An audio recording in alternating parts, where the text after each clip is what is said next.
ओम विघ्नेश्वराय वरदाय सुरप्रियाय लंबोदराय सकलाय जगद्दिताय नागायनाय स्तुतियज्ञ विभूषिताय गौरीसुताय गणनाथ नमो नमस्ते।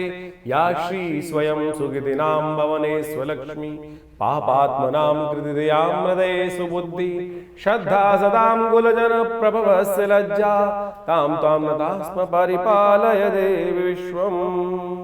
नमस्कार, स्वागत है आपका आचार्य वाणी में। मैं आचार्य डॉक्टर विक्रमादित्य आपके साथ हूँ। आज का विषय हमारा है धनु राशि वालों के लिए ग्रह नक्षत्रों का क्या खेल होने वाला है अगस्त के अंत में। अगस्त का अंतिम समय खेल का समय है, ग्रहों का खेल आपके सामने शतरंज की चाल बिठाकर बैठा है और ये शतरंज की चाल शय और मात का जीवन आपके समक्ष खेल आपके समक्ष रखता दिखाई दे रहा है। हल्की सी गलती और क्षय, सही रास्ता पकड़ लिया तो विजय। क्षय और मात का खेल जिस प्रकार से चल रहा है ये विशेष तौर पर आपके जीवन में कष्ट से निवृत्ति का योग दे सकता है। तो ये जो शतरंज का जो चाल बिसी हुई है जन्मपत्री के रूप में, ये जो मोहरे चल रहे हैं, ग्रह परिवर्तन की तरफ जा रहे हैं, कहाँ आपको फंसाने वाले हैं, कहाँ आपको निकालने वाले हैं, कौन सा मार्ग आप पकड़कर उनके जंजाल से आप निकल सकते हैं वो समझ लीजिएगा। देखिए क्या महालक्ष्मी का योग बन रहा है, शुक्र का परिवर्तन हो चुका है और शुक्र का परिवर्तन जैसे ही होगा अगस्त के अंतिम काल में बुध के साथ महालक्ष्मी का योग निर्माण कर देगा।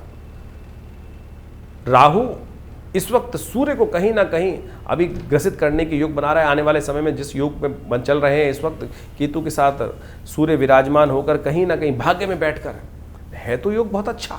भाग्य में बैठा हुआ सूर्य केतु के साथ आपके लिए तो बहुत अच्छा योग बना रहा है, लेकिन इसी योग में ग्रहण भी लगने के योग बनने वाले हैं और वो आपके लिए बहुत चमत्कारिक लाभ देने के योग बनाने वाला है।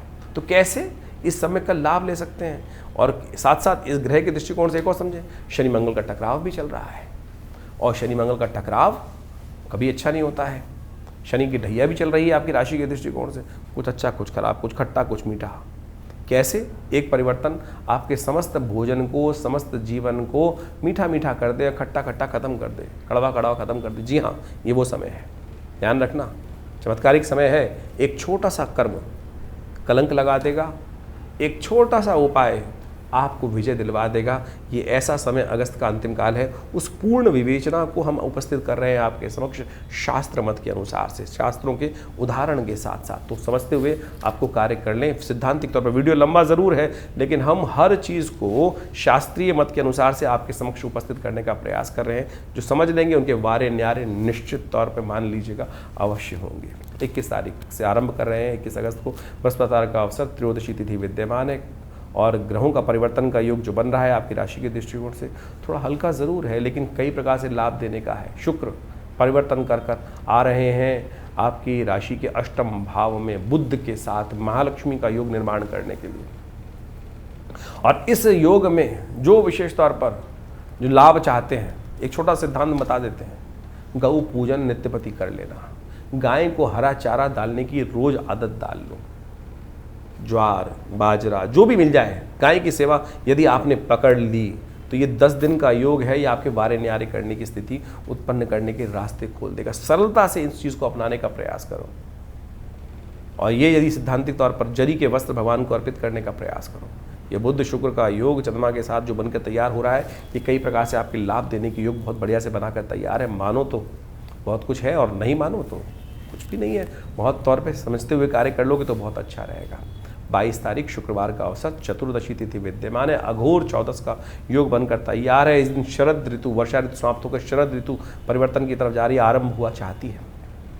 ग्रह नक्षत्रों के दृष्टिकोण से इस समय को आपको समझते हुए कार्य करना चाहिए। आशीर्वाद थोड़ा चाहिए, जो आशीर्वाद मिल जाए तो संपूर्ण रूप से, क्योंकि शनि महाराज इस वक्त आपकी सफलता पर बाधा देने के योग दे रहे हैं। चतुर्थ में बैठकर मंगल के साथ समसप्तक योग बनाकर वो वहाँ पर कई प्रकार के कष्ट सुख को समाप्त कर रहे हैं, ग्रहण लगा रहे हैं। साथ साथ सफलता पर भी कहीं ना कहीं रिजल्ट लाने नहीं दे रहे हैं। तो ऐसे में शनि को मनाना पड़ेगा आपको खास तौर पर, और शनि को मनाने के लिए शिव ही ऐसे हैं जहाँ शनि की कुछ चलती नहीं है। तो शिव का ध्यान करें, शिव का पूजन करें, क्योंकि शिव 14 है इस दिन। शिव से कृपा प्राप्त करें, शिव का शिवलिंग पर दूध मिले, विशेषतः तिल मिले दूध से भगवान का अभिषेक कर लाभ ले सकते हैं आप। 23 तारीख शनिवार आ गया। शनि की बात करते करते शनिचरी अमावस्या का योग बन गया और शनि महाराज इस वक्त विघ्न उपस्थित करने के, ढैया चलाने के योग जो आपके ऊपर आ रखे हैं, वो कहीं ना कहीं उनको मनाना सबसे ज़्यादा ज़रूरी है, क्योंकि वही आपकी राशि में सब घेर घोट कर कष्ट के रास्ते को खेल रखे हैं। तो उनको मनाइए, सदा सुख पाइए। तो शनि स्तोत्र का पाठ कर लीजिए, शनि के मंत्र का जप कर लीजिए। हमने अपने इस चैनल के ऊपर अब शनि के वो ऑडियोज़ को उपस्थित कर दिया है। शनि मंत्र का 108 बार चांट लगा दिया है, जिसको आप चुपचाप सुन लीजिए, खाली चला दीजिए। धीरे धीरे मंत्र का प्रभाव रहेगा। और वो हमने विशेष तौर पर आज म्यूज़िक के चक्कर में बहुत सारे लोग फंस जाते हैं। वो गाना हो जाता है, फिर वो कहीं ना कहीं गाने की तरह जाएगी तो कहीं ना कहीं ध्यान कहीं और भटक जाता है। वैदिक रीति के अनुसार से, शास्त्र विधि के अनुसार से हमने उस चांट को उपस्थित किया है। उसको नित्य प्रति कान में पड़ेगा, कान के वातावरण में वो स्पंदन उत्पन्न करेगा। तो विशेष तौर पर वो कहीं ना कहीं सुलाएगा नहीं मंत्र आपको। कई लोग आज की तारीख में मंत्र को सुनकर सो जाते हैं। अरे भैया, निद्रा में चले जाओगे तो कुछ भी नहीं मिलेगा, सपने में मिलेगा सब कुछ। जागो, साधना करो, तप करो, मंत्र जब सोना नहीं है। लोग रिलैक्सेशन के नाम पर आज उपस्थित हो गए। एक इंडस्ट्री नई खोल दी है कि मंत्र को सोने के लिए उपयोग करते हैं। मंत्र सुनाना नहीं, मंत्र कर्म है। मंत्र आपको विशेष तौर पर जागरण कराता है। मंत्र तो जागृत अवस्था में, तप अवस्था में, वो समाधि निद्रा नहीं है। मंत्र जप करते हुए, साधना करते हुए, संध्या करते हुए, कुछ भी कार्य करते हुए यदि समाधि में निद्रा आ गई तो फिर तो गया, जड़ में चला गया, चैतन्य कहाँ रहा। समाधि तो चैतन्य है। तो इस आज सो कॉल्ड लर्नेड पीपल के चक्कर में ना फंसे, तो इसको सिद्धांतिक तौर पर समझते हुए कार्य करें, तब ठीक होगा आपके लिए। 24 तारीख रविवार का अवसर, प्रतिपदा तिथि विद्यमान है और चंद्र दर्शन का योग इस दिन बन रहा है। ग्रह नक्षत्रों के दृष्टिकोण से ग्रहों का परिवर्तन का योग आपके लिए बन रहा है। धर्म की तरफ आपकी आस्था जागती दिखाई दे रही है और धर्म तथा सुगम इस वक्त सूर्य केतु के साथ चंद्रमा विराजमान होकर आपके लिए बहुत बढ़िया योग बनाकर तैयार है। और ये आपकी किस्मत को जगाने का रास्ता, नए लोगों से संपर्क साधने का रास्ता बहुत बढ़िया से खुलता दिखाई दे रहा है। इस दिन का चांद चमत्कार दिखाएगा आपको। शिव का चांद इस दिन निकलने वाला है। जो शिव सिर पे धारण करते हैं, सुंदर चंद्र, वो निकलने वाला है। और शाम के समय वो दिखाई देगा। निकलेगा तो सुबह ही सूर्य के साथ, लेकिन दिखेगा शाम को, क्योंकि सूर्यास्त होने के बाद थोड़ी किस्मत अगर साथ दे गई और दिख गया वो, तो आपको पूरे 1 वर्ष के लिए निष्कलंक बना देगा ये चांद। ये ऐसा अद्भुत चांद इस दिन निकलने वाला है। सैद्धांतिक तौर पर शास्त्र के दृष्टिकोण से इसका मत जो है वो भी हम आपके समक्ष उपस्थित करने वाले हैं। कहा जाता है इस दिन चंद्र दर्शन करने के बाद भगवान का दर्शन भी करना चाहिए, साथ साथ माता पिता का आशीर्वाद देना चाहिए, गुरुजन का आशीर्वाद लेना चाहिए, गौ पूजन करना चाहिए।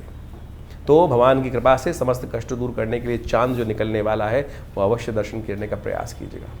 सूर्य इन दिनों आपकी किस्मत को जगाने वाले हैं। रविवार का दिवस है, गायत्री का पाठ भी करना संपूर्ण रूप से कल्याणकारी योग बना रहा है। बहुत सारे लोग भाग्य में बैठे हुए सूर्य को केतु के साथ कहीं ना कहीं, हम कह रहे हैं झंडा लगा दिया है केतु के साथ सूर्य ने आकर। ये 1 महीना आपके वारे न्यारे करने की रास्ता है। कष्ट जहाँ से है वो भी हम आपको समझा चुके हैं, उसको समझते हुए कार्य कर लीजिए तो बहुत अच्छा रहेगा। शनि को मनाते चलिए और शिव की कृपा से, हनुमान जी के डंडे से शनि को साइड में करते चलिए, बस ठीक कृपा होती रहेगी। आने वाला एक बहुत दिव्य योग, उस दिन शनि को मनाने का रास्ता भी बताएंगे आपको। 25 तारीख के दिन सोमवार का अवसर, द्वितीया तिथि है, ग्रह परिवर्तन की तरफ जा रहे हैं और ये परिवर्तन विजय का योग आपके लिए बना रहे हैं। पुरुषार्थ से चले वेती चले चलो, रिजल्ट आएंगे अवश्य। जितना चलोगे रिजल्ट अवश्य देगा, ये सिद्धांतिक तौर पर ग्रह आपको बता रहा है। कोशिश ये करें इस समय को लाभ लेते हुए आगे चलाने का। हम लगातार प्रयोग करते हैं। दुस्वाभाविकता मन से त्यागने का। आपकी स्थिति क्या है, करूं ना करूं, क्योंकि जो धनु राशि है वो दुस्वाभाविक राशि है। और इस वक्त जो ग्रहों का दृष्टिकोण है, बृहस्पति पूरी तरह से सपोर्ट कर रहा है आपको, जो सही दिखा कर रहा है, लगातार आपको पीछे कर रहा है। केसर का तिलक, हल्दी का तिलक नित्य प्रति अपने माथे पे लगाया कीजिए। 26 तारीख मंगलवार का दिन आ गई, वो चमत्कारिक तिथि जिसके बारे में वर्णन कर रहे थे, जो समस्त कष्टों को दूर करने का योग बनाने वाली है। इस दिन ग्रहों का योगा योग देखिए कितना सुंदर बना हुआ है। भाग्य में विशेष तौर पर बैठे हुए सूर्य केतु के साथ, राहु बैठे हुए तीसरे भाव में आपके साथ, चंद्रमा मंगल के साथ विराजमान होकर शनि के समक्ष आकर बैठ गया है, जो आपके मन को बिल्कुल अध्यात्म की तरफ ले जाने का रास्ता बना रहा है। तो सुंदर प्रयोग, बृहस्पति सम्मुख बैठा हुआ है आपकी राशि के, तो इससे सुंदर योग बन सकता है क्या। और इस दिन समझे क्या क्या योग बन रहा है। वराह जयंती, भगवान विष्णु ने वराह रूप में इस दिन अवतरण लिया। भाद्रपद मास के शुक्ल पक्ष की तृतीया तिथि है, चतुर्थी का आगमन साथ में हो रहा है। विश्व के कई भागों में इसी दिन गणेश चतुर्थी मनेगी। और साथ साथ इस दिन मंगल का जन्म दिवस, अंगारक चतुर्थी, शिवा, भविष्य पुराण के अनुसार से शिवा चतुर्थी का योग भी शिवा रूप में संज्ञा दी गई है शिवा चौथ का। इस दिन दान किया, जो कर्म करेंगे उसका 100 गुना अधिक प्रभाव प्राप्ति करने के योग बन सकते हैं। तो ऐसे में हमने इस शुभ योग को लेते हुए भगवान का सुंदर स्तवन करने के लिए इस दिन रास्ता बनाया, क्योंकि विश्व के कई दृष्टिकोण से इस वक्त गणेश चतुर्थी का योग भी बन रहा है। जहाँ गणेश चतुर्थी का योग बनेगा, क्योंकि मध्याह्न में अपनी चतुर्थी ली जानी चाहिए शास्त्र के दृष्टिकोण से। दिल्ली के पंचांग के अनुसार से 1:10 पर चतुर्थी का आगमन है, तो मध्याह्न काल ही, लेकिन अगले दिन करीब 3 बजे तक वो योग रहेगा। तो मध्याह्न में अपनी अगले दिन वृद्धि की तरफ ले ली लोगों ने, लेकिन ले सकते हैं दोनों तरफ शास्त्र के दृष्टिकोण से। विश्व में जहाँ अमेरिका इत्यादि में, यूरोप इत्यादि में तो इसी दिन मनाई जाएगी। तो आप उस दिन चांद भी मत देखिएगा, ध्यान रखिएगा। इस दिन हमने विवेकानंद योगाश्रम में मंगल ग्रह शांति महायज्ञ, शिव यज्ञ, रुद्र यज्ञ और साथ साथ हमने विष्णु जी के निमित्त यज्ञ और साथ साथ कई ग्रहों का, गणेश जी के निमित्त गणेश अथर्वशीर्ष का पाठ, सुंदरकांड का पाठ, हनुमान जी को, गणेश जी को सिंदूर चढ़ाने की व्यवस्था, भंडारा, सब कार्यक्रम रखे हैं। आप भी इसमें सम्मिलित हो सकते हैं, सादर आमंत्रित है। शाम को 5 बजे से लेकर करीब 9-10 बजे तक ये कार्यक्रम दिव्य रूप से चलेगा। भगवान की कृपा से सुंदर आशीर्वाद लेने का सुंदर योग बनाइए, कृपा से कष्टों को दूर करने के योग अवश्य बनेंगे। 27 तारीख बुधवार का दिन, गणेश चतुर्थी का जो दिन भारत में प्रशस्त है, उस दिन सुंदर स्तवन करने का दिवस है। गणेश जी की कृपा प्राप्त करने के लिए आपके गृह योग इस दिन पूरी तरह सपोर्ट कर रहे हैं आपके लिए, और आने वाले भविष्य में लाभ देने के रास्ते भी खुलते दिखाई दे रहे हैं। और शाम को गजकेसरी योग भी बनकर तैयार हो जाएगा आपकी राशि के दृष्टिकोण से, जो आपके कार्यों में सफलता देने का अग्रसर गारंटी लेकर आपके समक्ष आ रहा है। जितने अनूने विनय के साथ इस दिन गणेश जी का स्तवन करेंगे, सुमुखश्चैकदन्तश्च कपिलो गजकर्णकः लंबोदरश्च विकटो विघ्ननाशो विनायकः धूम्रकेतुर्गणाध्यक्ष भालचंद्रो गजानना द्वादशैतानि नामानि या पठे शृणुयादपि विद्यारंभे विवाहे। तो इस प्रकार से भगवान का सुंदर नामों का स्तवन करें। इस साथ साथ आपकी राशि के दृष्टिकोण से सबसे अच्छा रहेगा पीले वस्त्र गणेश जी को अर्पित करें, और साथ साथ हो सके तो भगवान का मतलब मोदक भगवान को अर्पित करें, गणेश अथर्वशीर्ष का पाठ करें, दूर्वा गणेश जी को अर्पित करें।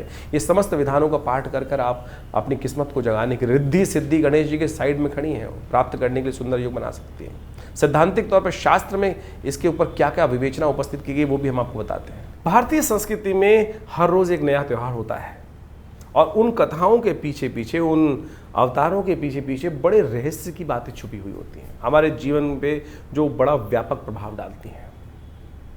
गणेश चतुर्थी के दिन भगवान गणेश का प्रादुर्भाव हुआ, और भगवान गणेश के प्रादुर्भाव के साथ साथ समस्त संसार में उनको आशीर्वाद मिला कि जीवन के विघ्नों को दूर करने के लिए, रिद्धि सिद्धि प्राप्त करने के लिए गणेश जी सबसे पहले प्रथम पूज्य माने गए, और प्रथम पूज्य के साथ साथ उनकी जो ख्याति थी पूरे संसार में फैली। और कहा जाता है कि गणेश जी की जो आकृति थी जिस प्रकार की, उसको देखकर चंद्रमा एक बार उनका उपहास करने के लिए उद्धृत हुए। चंद्रमा उनके स्वरूप को देखकर जब हंसे तो कहा जाता है चंद्रमा को कलंक लगा, श्री गणेश के श्राप का उनको भागी बनना पड़ा।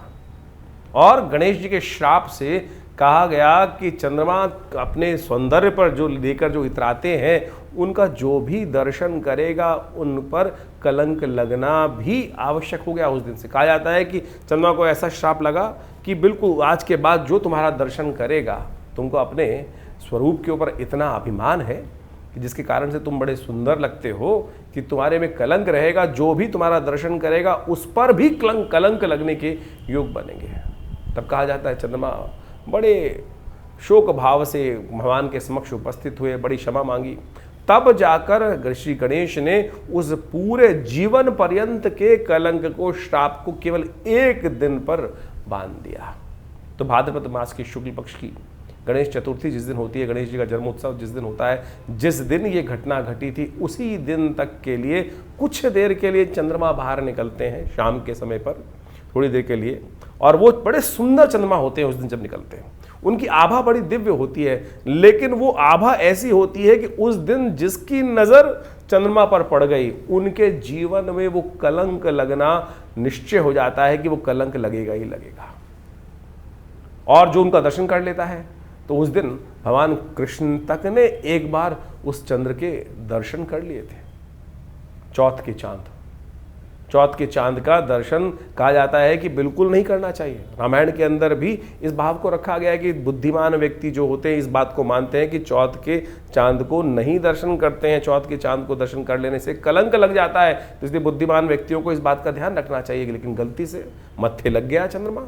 हम घर से बाहर निकलते हैं, कई बार सामने देखते हैं चंद्रमा निकले हुए हैं, बड़े सुंदर लग रहे हैं और ध्यान रहा नहीं, चतुर्थी है तो जिस दिन, और निश्चित मान लीजिए कलंक लगना निश्चित हो गया। भगवान कृष्ण ने भी गलती से चंद्रमा के उस दिन दर्शन एक बार कर लिए। कहा जाता है कि उनके ऊपर भी कलंक लगा सम्यंतक मणि चुराने का। कहा जाता है कथा के दृष्टिकोण से द्वारकापुरी में सत्राजीत नाम का एक उनका भाई था और वो साधना करता था, नित्यपति भगवान सूर्य की उपासना करता था। भगवान सूर्य की उपासना कर कर भगवान सूर्य को प्रसन्न किया और वो सम्यंतक मणि भगवान से प्राप्त करी। और कहा जाता है उस मणि का इतना प्रादुर्भाव था, इतना चमत्कार था कि वो नित्यपति स्वर्ण को देती थी और उस स्वर्ण को जिस प्रकार से प्राप्त होता था, जिसके पास भी वो मणि रहेगी वो स्वर्ण ही स्वर्ण में खेलता था। तो वो नित्यपति इस भाव को रखता था। लोगों ने कहा सत्राजीत को कि ये मणि तेरे लायक नहीं है, तुमको भगवान कृष्ण को दे देनी चाहिए, जिससे समाज के सुंदर कार्य हो सके, समाज में सुंदर लोगों की सहायता हो सके। लेकिन सत्राजीत अभिमान ग्रसित था। तो सत्राजीत ने उस जब सम्यंतक मणि को भगवान सूर्य से प्राप्त कर लिया तो कहा जाता है कि वो 8 पैर सोने का निर्माण करती थी। लोगों ने कहा भगवान कृष्ण को ये मणि दे देनी चाहिए, तेरे लायक नहीं है। लेकिन वो अभिमान ग्रसित था, साधना से प्राप्त करी हुई उस निधि को कैसे किसी और को दे दे। उसने वो मणि जो थी अपने भाई प्रसेन एक दिन वो मणि पहनकर जंगल में चला गया। और जब वो प्रसेन जंगल में चला गया तो कहा जाता है कि वहाँ उसका युद्ध जामवंत से हुआ। जामवंत से युद्ध होने के बाद प्रसेन को जामवंत ने मार दिया। और जामवंत ने जब प्रसेन को मार दिया तो सत्राजीत वहाँ पहले से ही इस बात से भाव था उसको कि भगवान कृष्ण इस मणि को प्राप्त करना चाहते हैं, जबकि भगवान की कोई इच्छा नहीं थी।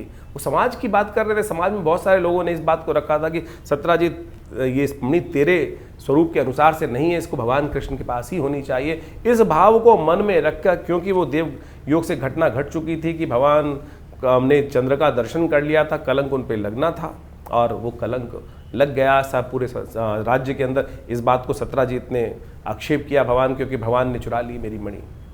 तो कहा जाता है कि भगवान इस आरोप से मुक्त होने के लिए जिस प्रकार से उनके चरणों को देखते हुए, प्रसेन के चरणों को देखते हुए जंगल में गए। जंगल में जाके देखा कि वो चरण जो है एक गुफा की तरफ जा रहे हैं और उस गुफा से एक प्रकाश सा बाहर निकल रहा है।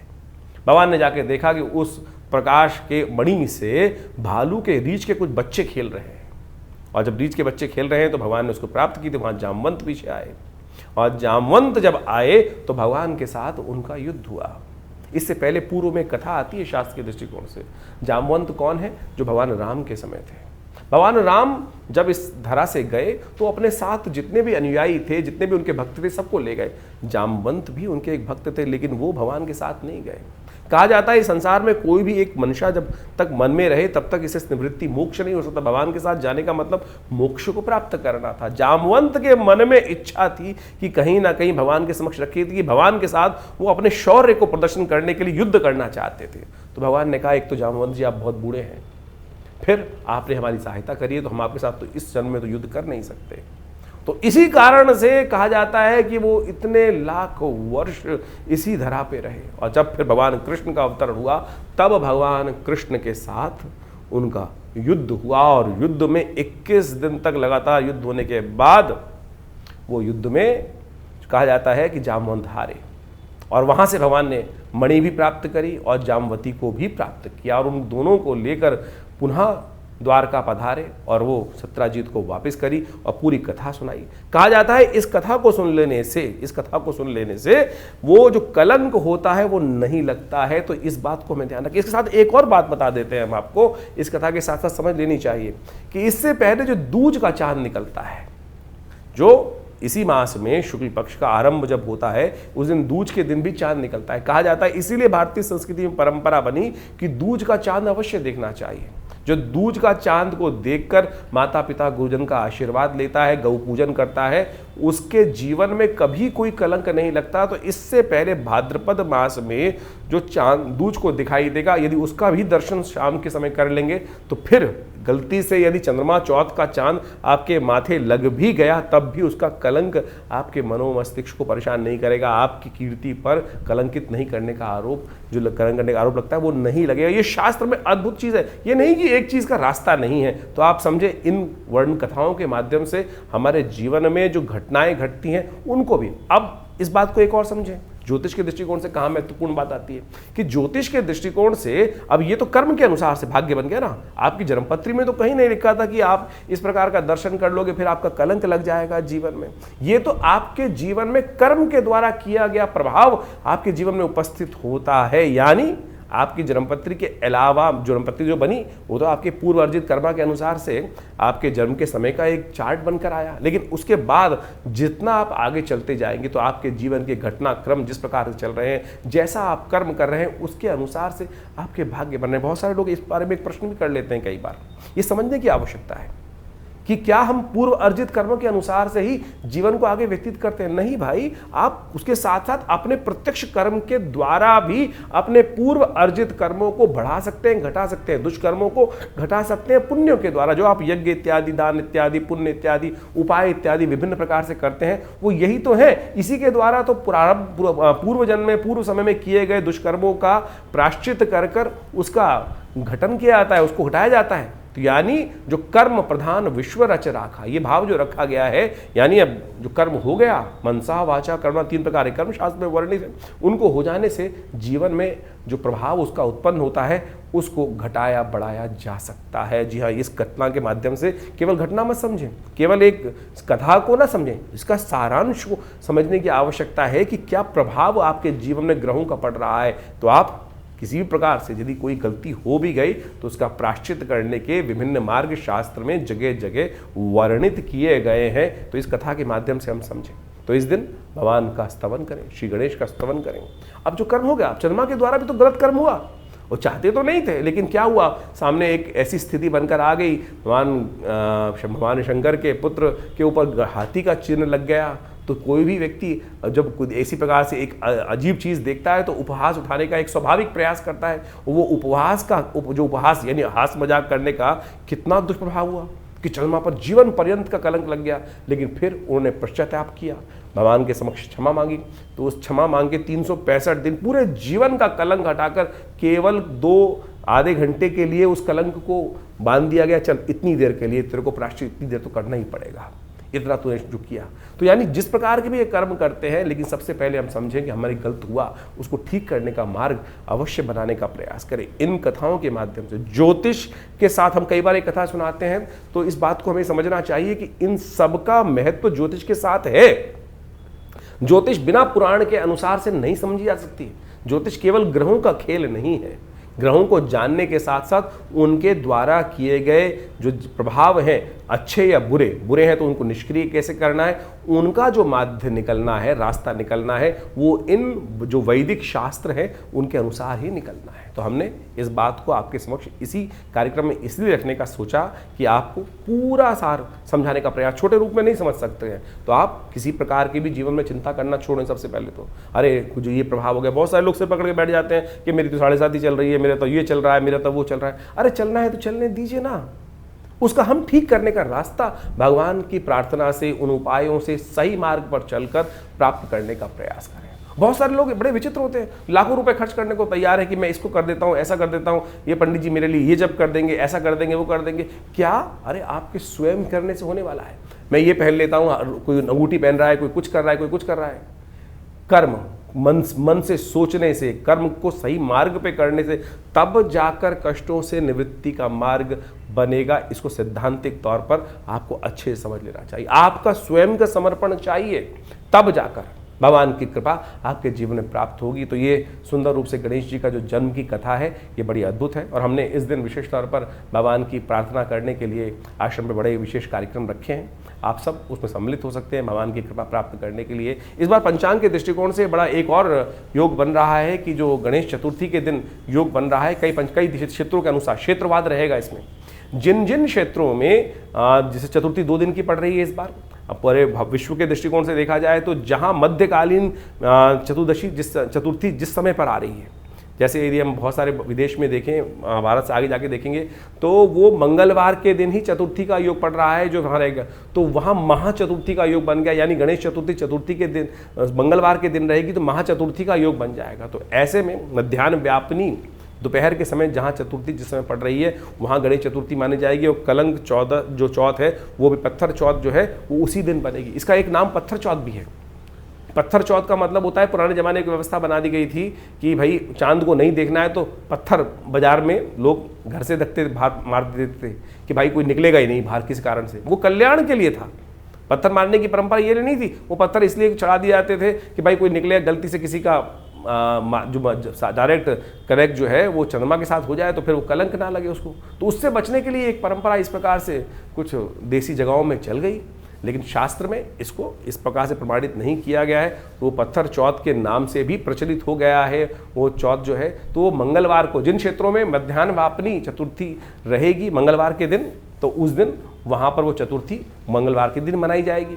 और जिन जिन क्षेत्रों में रहेगी तो मंगलवार के साथ साथ बुधवार के दिन है तो वो बुधवार के दिन चतुर्थी मना रहे हैं।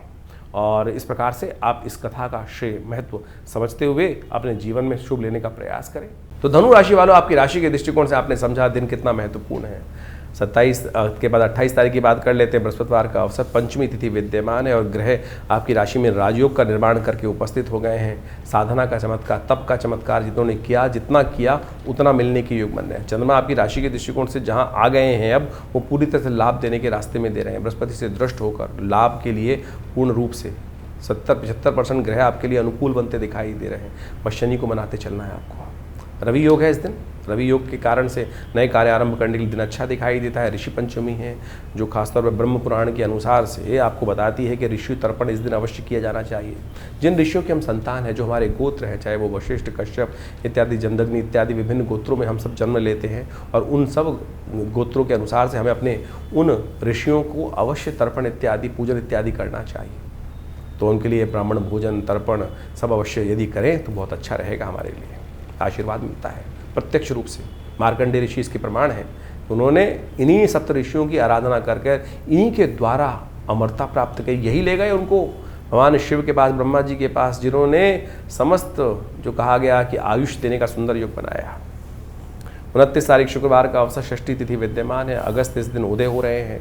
ग्रह नक्षत्रों के दृष्टिकोण से अभी भी आपकी राशि में करीब करीब जो राजयोग बनकर तैयार है, पूरी तरह से नए बल को देता दिखाई दे रहा है। इस बल का पूर्ण उपयोग आप करने का प्रयास करें तो अच्छा रहेगा। समय तो उपयोग बिल्कुल ठीक है, तो आपको थोड़ा जोर ज़्यादा लगाना पड़ेगा, चीज़ों को ठीक कर पाएंगे आप।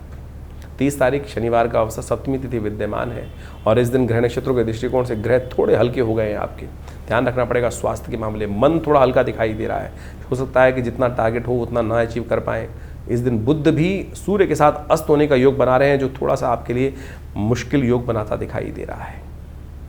बुद्ध का ठीक करने के लिए आपको अपने वाणी पर संयम रखना पड़ेगा, बुद्ध को शक्ति देनी पड़ेगी, हर चीज़ों को दान करने का प्रयास करें, बहुत ज़रूरी है। 31 तारीख रविवार का अवसर, अष्टमी तिथि विद्यमान है और इस दिन महालक्ष्मी व्रत का योग बन रहा है। बुद्ध हो चुके हैं अस्त, और बुद्ध का अस्त होना आपके लिए कहीं ना कहीं व्यावसायिक दृष्टिकोण से कुछ कष्ट देने के योग बनाता दिखाई दे रहा है, तो ध्यान रखते हुए कार्य करने की ज़रूरत है। इस दिन दूर्वा अष्टमी है। दुर्गाष्टमी, दूर्वा अष्टमी।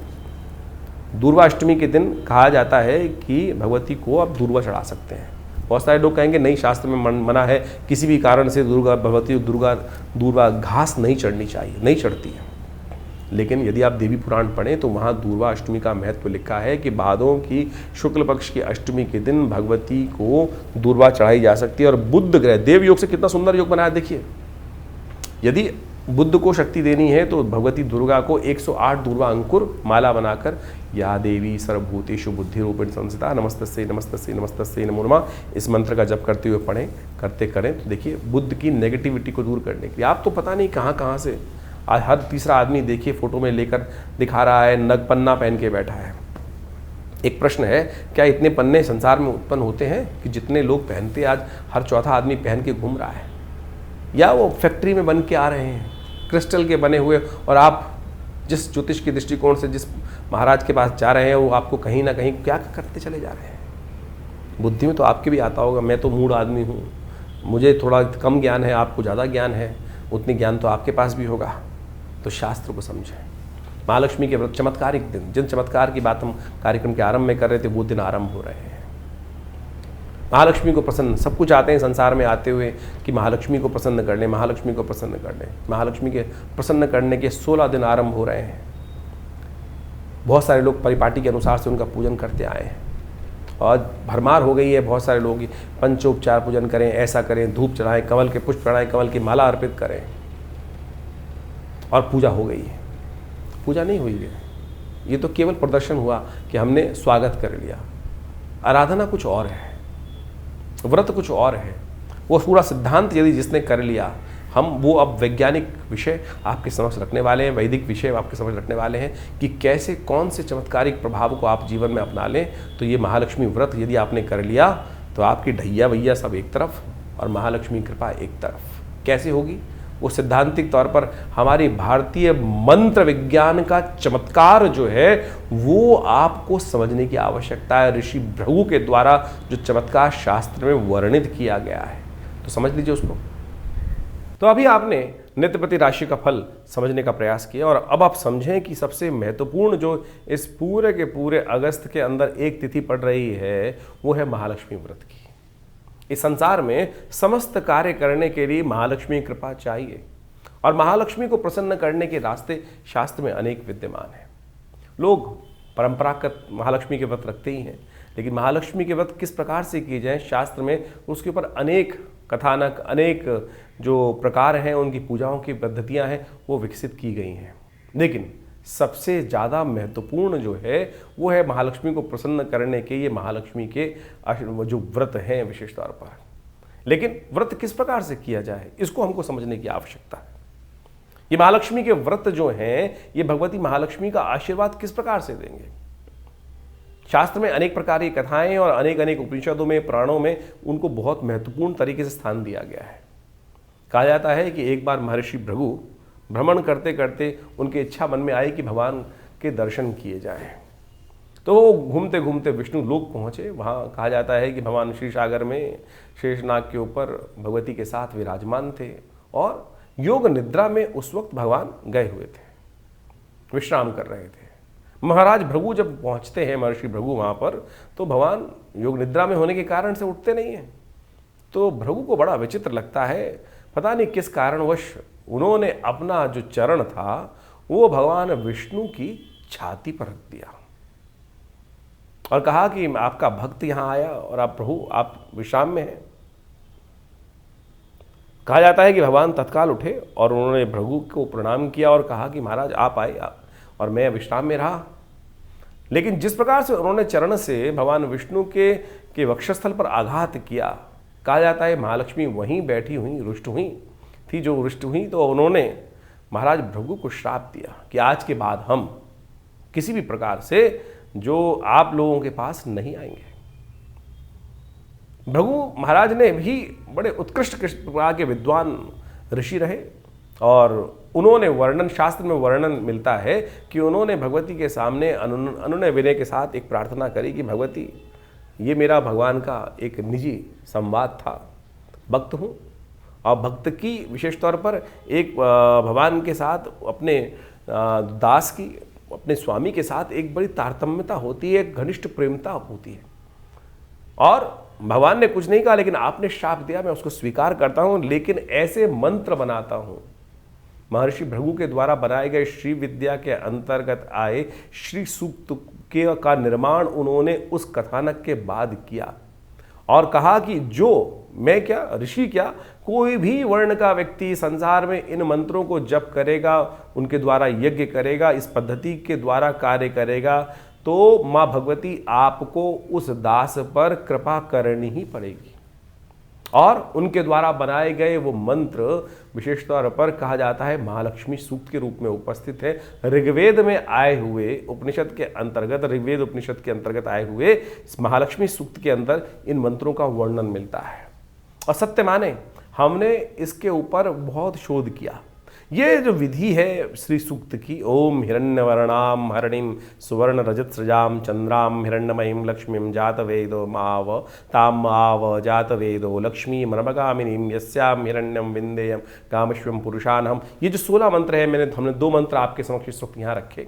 इनको जो नित्यपति इनके द्वारा भगवती महालक्ष्मी की आराधना करते हैं, और तो कहा जाता है कि महालक्ष्मी बाध्य हो जाती हैं उस जातक पर अपनी कृपा करने के लिए। तो इन महालक्ष्मी के जो व्रत आरंभ हो रहे हैं 31 तारीख से, भाद्रपद मास कि जो अष्टमी जो बन रही है उस दिन से ये महालक्ष्मी व्रत आरंभ जो हो रहे हैं, इस दिन से नित्यपति भगवती की षोडशोपचार पूजन करने के उपरांत इन मंत्रों का जप और नित्यपति घी के द्वारा, कमल के बीजों के द्वारा और बिल्व की सामग्री का उपयोग करते हुए, समस्त चीज़ों का उपयोग करते हुए श्रद्धा भाव से यदि नित्यपति इन मंत्रों का जप आप इन 16 दिनों में करेंगे तो भगवती महालक्ष्मी की असीम कृपा प्राप्त होने का योग बन जाता है।